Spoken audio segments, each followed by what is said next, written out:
Assalamualaikum warahmatullahi wabarakatuh. Perkenalkan, nama aku Putri Wulandari Setianingrum. Hari ini aku akan mempresentasikan kepada kalian dan menjelaskan tentang manajemen program acara Selamat Pagi Indonesia di Metro TV. Baik, kita masuk ke slide pertama. Di sini ada sejarah Metro TV. Pada tanggal 25 November 2005, Metro TV merupakan anak perusahaan dari Media Group milik Surya Paloh. Surya Paloh merupakan seorang tokoh pers kebanggaan Indonesia yang sudah merintis usaha dalam bidang pers sejak ia mulai mendirikan harian Prioritas. Oke, yang kedua itu ada Metro TV melakukan kerjasama dengan berbagai televisi asing, diantaranya kerjasama dalam bentuk pertukaran berita atau informasi. Lalu selanjutnya, Metro TV dapat ditangkap secara terestrial di 280 kota yang tersebar luas di Indonesia, di mana program Metro TV dipancarkan dari 52 transmisi. Bahkan, Metro TV juga dapat ditangkap melalui TV kabel seluruh Indonesia. Selanjutnya, Metro TV juga memiliki visi dan misi. Visinya untuk menjadi stasiun televisi Indonesia yang berbeda dan menjadi nomor satu dalam program beritanya, menyajikan program hiburan dan gaya hidup yang berkualitas, memberikan konsep unik dalam beriklan untuk mencapai loyalitas dari pemirsa maupun pemasang iklan. Selanjutnya, Metro TV memiliki misi yang pertama, untuk membangkitkan dan mempromosikan kemajuan bangsa dan negara melalui suasana yang demokratis. Yang kedua, untuk memberikan nilai tambah di industri pertelevisian dengan memberikan pandangan baru dan mengembangkan penyajian informasi yang berbeda dan memberikan hiburan yang berkualitas. Yang ketiga, dapat mencapai kemajuan yang signifikan dengan membangun dan menambah aset perusahaan. Selanjutnya kita masuk ke slide 3. Di sini ada struktur organisasi program News Selamat Pagi Indonesia. Yang pertama itu ada pimpinan redaksi, yang kedua ada redaktur pelaksana, yang ketiga ada produser, yang keempat ada editor, yang kelima ada koordinator, yang keenam itu ada reporter, ketujuh ada camera person, yang ke-8 ada scriptwriter, yang ke-9 itu ada presenter, yang ke-10 ada rias, yang ke-11 itu ada wardrobe. Oke, kita masuk ke slide 4. Di sini ada pengertian manajemen. Manajemen adalah pengorganisasian untuk menyusun perancangan, membangun organisasi dan pengorganisasiannya, pergerakan, pengendalian atau pengawasan. Manajemen memiliki struktur yang sistematis untuk dapat memahami beberapa hal seperti mengapa dan bagaimana manusia saling bekerja sama. Dan lalu, manajemen ini juga dilihat sebagai ilmu yang mengajarkan proses mendapatkan tujuan dalam organisasi sebagai usaha bersama dengan beberapa orang dalam organisasi tersebut. Baik, selanjutnya saya akan menjelaskan tentang 6M dalam program Selamat Pagi Indonesia. Yang pertama itu ada man, orang yang dibutuhkan. Dalam program Selamat Pagi Indonesia, terdiri dari produser, reporter, camera person, scriptwriter, dan editor. Lalu yang kedua itu ada material atau barang atau perlengkapan yang dibutuhkan seperti script, tempat TKP, tempat kejadian perkara, Adobe Premiere, CMS atau Content Management System. Lalu yang ketiga di sini ada mesin, di mana barang-barang yang dibutuhkan yaitu seperti lighting, clip-on, laptop, PC, mic, papan tulis, kabel HDMI, dan lain-lainnya. Yang keempat di sini ada metode, yaitu yang pertama adalah observasi. Observasi yang dimaksud yaitu mencari informasi terupdate pada hari ini atau kemarin. Selanjutnya, produser akan membuat tim untuk investigasi ke lapangan. Lalu, hasil dari investigasi yang dilakukan pada hari tersebut akan diserahkan untuk diseleksi oleh redaktur.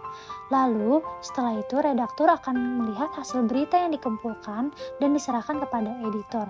Editor akan melakukan proses pengeditan, hasilnya akan ditayangkan di televisi. Selanjutnya di sini ada money. Program Selamat Pagi Indonesia tidak menjelaskan tentang bagaimana keuangan yang mereka miliki dalam program tersebut. Saya akan lanjut kepada market atau pasar. Untuk program Selamat Pagi Indonesia, segmentasinya yaitu umur 20 tahun ke atas. Selanjutnya, pihak yang dituju adalah para pekerja seperti karyawan, pengusaha, mahasiswa, politisi, dan citizen. Selanjutnya, saya akan menjelaskan tentang manajemen redaksi. Redaksi adalah bagian atau sekumpulan orang dalam sebuah organisasi perusahaan media massa seperti cetak, elektronik, ataupun online yang bertugas untuk menolak atau mengizinkan pemuatan sebuah tulisan atau berita melalui berbagai pertimbangan. Selanjutnya, manajemen perusahaan. Di sini, Metro TV merupakan stasiun televisi pertama di Indonesia yang menyiarkan berita dalam bahasa Mandarin seperti program Metro Xinhuan. Metro TV merupakan satu-satunya stasiun TV di Indonesia yang tidak menayangkan sinetron. Lalu, Metro TV juga menayangkan siaran internasional berbahasa Inggris pertama di Indonesia. Slide selanjutnya yaitu tentang perencanaan media menggunakan POAC plus 2P. Yang pertama, penelitian. Dalam program Selamat Pagi Indonesia, awal mulanya dibentuk, produser melihat tingginya angka grafik penonton di pagi hari untuk mencari informasi di hari tersebut. Lalu perencanaannya, Selamat Pagi Indonesia direncanakan awalnya berdiri di bawah naungan Media Group Network atau Metro TV. Hingga akhirnya program Selamat Pagi Indonesia mulai direncanakan dan dilakukan penayangan atau proses produksi di Metro TV pada 1 Januari 2016. Yang ketiga itu ada pengorganisasian. Dalam program Selamat Pagi Indonesia terdiri dari News and Director, Executive Producer, Assignment Editor, dan News Producer. Lalu di bawah News Producer terdapat bagian reporter, Feature Producer, Videographer, Video Editor, Graphic Artist, Script Editor, Talent, dan Director. Di bawah Director terdapat yang namanya Technical Director, Video Tape Record Echo Operator, Video Engineer, Telesin Operator. Selanjutnya terdapat bagian Lighting Director, Audio Director, Assistant Director, Production Assistant. Lalu yang keempat ada pelaksanaan. Proses pelaksanaan program Selamat Pagi Indonesia yaitu diawali dengan proses peliputan lapangan. Peliputan lapangan tersebut dilakukan oleh reporter dan kamera person yang langsung tertuju dalam TKP.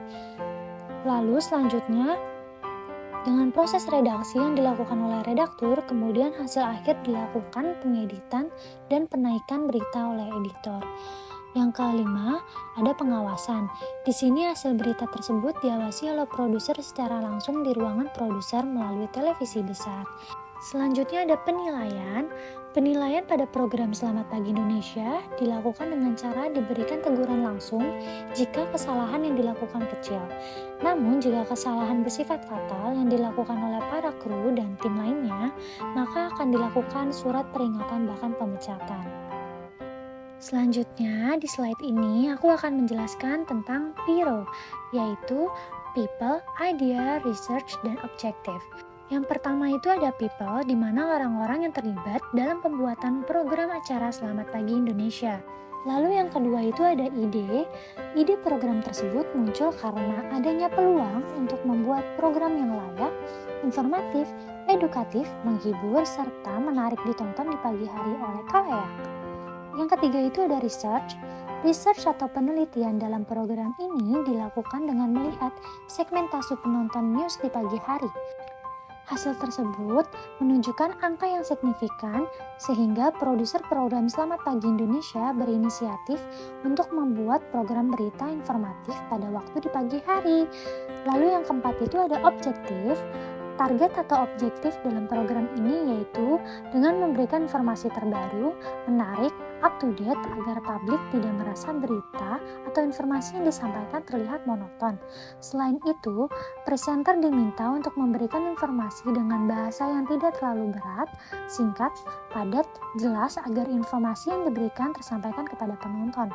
Supaya target penonton tercapai dan berita di Selamat Pagi Indonesia tidak terkesan programatik, serta agar berita eksistensi program Selamat Pagi Indonesia tetap terjaga. Slide selanjutnya yaitu tentang teori pemasaran. Di sini ada 5. Pertama, bagian usaha.